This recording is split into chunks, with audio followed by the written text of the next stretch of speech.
I think this patch is a buff for us mechanical players. I think that this patch is just good in my opinion. I think it allows more skill expression to be shown through the utility in Valorant. And it can really differentiate people that make the right decision with their util versus people that make the wrong decisions with their util. I think it's nothing but good. And honestly, from playing the game, and it's been basically the same thing for 5 years now, I think that it's good to shake it up to just see how it feels. I mean, if it loads in, it just feels awful in ranked and it feels awful in pro play, bro, just bring back the notch a little bit. Like, just put stuff more into line of what it was. If not, and you discovered something new because the devs actually wanted to like experiment with making the game feel more like a tactical shooter and not get memed as much, then I mean, I think it's just good. I think it's just good. Tell me right now, chat, other than like, has the game been feeling a bit stale as of recently? And give me an honest answer. And this is more for people that have been playing for like a decent bit now. So I'd say like one year and more.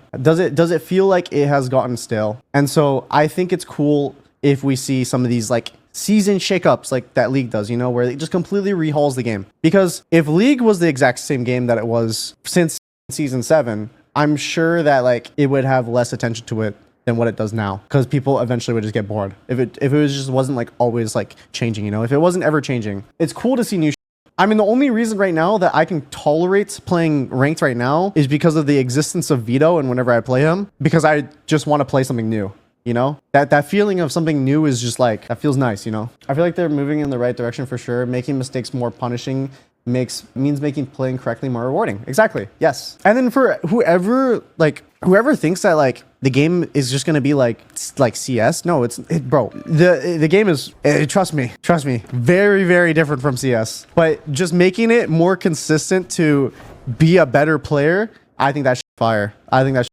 Because the one element I did not agree with in Valorant is excessive util dumping and all these like RNG rounds with like RNG mechanics at times. Like, I think spray patterns are, whatever it is, spraying more consistent. I like that a lot, personally. I do. This is what you want to write. In pro play, coordinated util is too much. Yes. In pro play, yes, it is. 100%. Like, the idea that I had in my mind for reducing util in the game... Wait, I actually did say increase rechargeables. I think I did say this.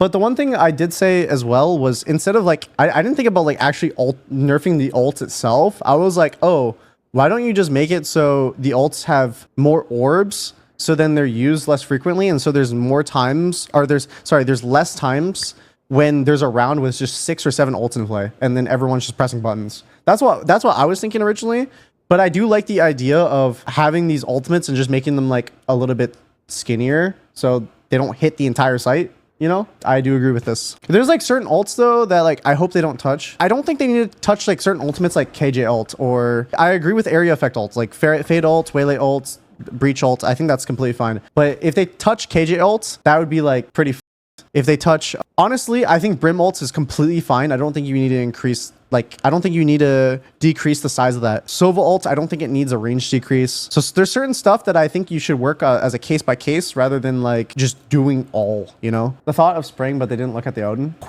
Honestly, the one issue that I will say, and I think you're going to see it more often now, is I think you're going to see op players flourish a lot more in this new patch. If there's less utility, have you noticed you haven't seen as much ops as you had in the past? Like, I feel like the current meta right now has been a lot of like 5 rifles. Like, I was seeing a lot of like 4 rifles and an Odin, and that was like kind of like what they established. You saw outlaws, yeah. You saw a decent amount of outlaws, but did you see that many like ops compared to what it was like a year ago or 2 years ago? Because I really have not. I've seen that people are just leaning more into 5 rifle teams. But yeah, if there's less util, then ops are going to flourish a lot more. And then, yeah, probably get to see oppers more often. The one thing, and obviously this is going to be a hot take in my opinion, is I like the presence of an op in the game. The reason why I like the presence of an op in the game is because the op is basically designed to punish people that take bad peeks. If you're always dying to an opper, you have to think to yourself, why am I dying to an opper? And it's probably just because you're just like taking a bad peek constantly. And the people that complained about getting opt, you just had bad positioning skills. And the one thing that's really like strong in Valorant, like compared to CS, is Valorant, you can jump spot. You can do a jump spot that's really, really hard for oppers to hit. And so you can always try to at least get info on the opper. What if we complain about Odin? Are we valid? The one thing I think they should do to Odin, 100, not 100, 200. And then that solves the Odin issues. But then also you can make the map like less wall bangable on certain maps like Lotus.